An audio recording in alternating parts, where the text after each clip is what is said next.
আচ্ছা যাই গো মাইকেটটো বন্ধ কৰ চিকাৰবিটা বজাৰত ইমান ৰাইজৰ সমগত হৈছে আৰু আমাৰ মুখিয়াল ব্যক্তি এজন আপোনাক গামোচা দি সন্মান জনালে এইটো ক্ষেত্ৰত আপুনি কি কয় আৰু চিকাৰবিটা কি বুলি ক'ব আৰু হাবিজাত আপুনি বজাৰত আমাৰ যথেষ্ট ভিৰ দেখা পোৱা গৈছে এইটো ক্ষেত্ৰত আপোনাৰ মতামত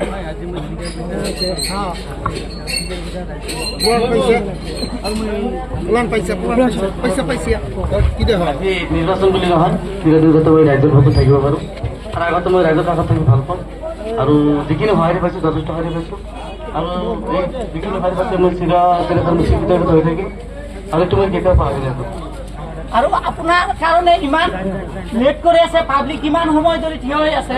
অকলে আপোনাক বিচাৰে এইটো ক্ষেত্ৰত আপুনি কি ক'ব এই ক্ষেত্ৰত ৰাইজে মোক যথেষ্ট মৰম কৰে আৰু মৰম যে ক্ষেত্ৰত যাৰ ওপৰত থাকে তাৰ কাৰণে মই অপেক্ষা কৰোঁ আৰু যিমানখিনি অপেক্ষা কৰি আছিল তাৰ কাৰণে মই অলপ দেৰি হৈছিল আৰু ক্ষমা বিচাৰিছোঁ আৰু পৰৱৰ্তী সময়ত যাতে মই ৰাইজৰ কাষত সদায় সঠিক সময়ত থাকিব পাৰোঁ তাক মই চেষ্টা কৰিম থেংক ইউ